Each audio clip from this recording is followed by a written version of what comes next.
મહીસાગર જિલ્લાના મોટી ઝાંઝરી ગામમાં રસ્તાની કામગીરી છેલ્લા 14 મહિનાથી ટલ્લે ચડી છે। મોટી ઝાંઝરી ગામથી મહિલાપ ગામ સુધીના રસ્તાની કામગીરી છેલ્લા 14 મહિનાઓથી બંધ છે। અંદાજિત 5 થી 6 કિલોમીટરનો રસ્તો બનાવવા 14 મહિના પહેલા મેટલ પાથરી હતી। 4 થી 5 ગામને જોડે છે આ રસ્તો। મોટા મોટા મેટલથી ગામ લોકોને અકસ્માતનો ભય સતાવી રહ્યો છે। શાળાના બાળકોને અવરજવર કરતા લોકોને પારાવાર મુશ્કેલીઓ પડી રહી છે। तो चालू कामगीरी वखते कोन्ट्राक्टर ने गाम लोको ने अनेक वखत रजूआत पण करीने थाकी गया छे। कोन्ट्राक्टर ने रजूआत करता कोन्ट्राक्टर द्वारा महीनामां थई जशे तेवो जवाब आपवामां आवे छे। मेटल परथी वाहन चालकोने पण अकस्मातनो भय सतावी रह्यो छे। तो रस्तानी कामगीरी पूर्ण न थता ग्रामजनोमां रोष फैलायो छे। सत्वरे कामगीरी पूरी करवामां आवे तेवी मांग लोको करी रह्या छे।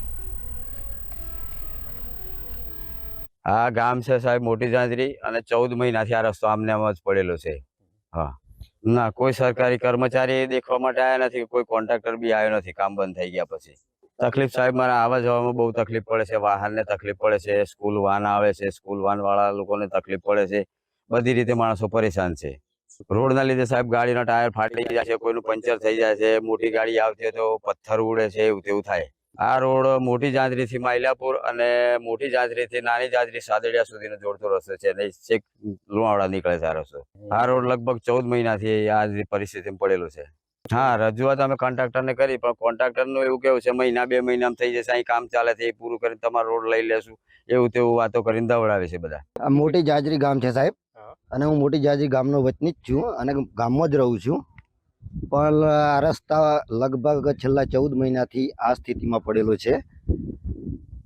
માટી મેટલ જ કરવામાં આવેલો છે, ત્યાર પછી બીજું કોઈ કામ કરવામાં આવેલું નથી। અને લગભગ તો અમને એટલી અગવડતાઓ પડે છે કે પથ્થર બી વાગે છે, કોઈ બાઇકના ટાયરો ફૂટી જાય છે, પંચર થાય છે। નાના બાળકો સ્કૂલમાં લગભગ તો 200 થી 230ની આજુબાજુ બાળકો છે, એમને બી એટલી બહુ મોટી અગવડતા પડે છે કે પથ્થર વાગે, પથ્થર પગમાં વાગે છે, બાઇકથી પથ્થર ઉડે તો બી બાળકને નુકસાન થાય છે, મોટો વાહનથી પણ નુકસાન થાય છે। અને લગભગ તો આ રસ્તો 4-4.5 કિલોમીટર જેવો છે। હજુ તો અહીંયા તો સાહેબ થોડો સારો છે, પણ આગળ જતા તો બહુ ખરાબ પરિસ્થિતિ બની ગયેલી છે। ખાડા પડી ગયા છે વરસાદથી।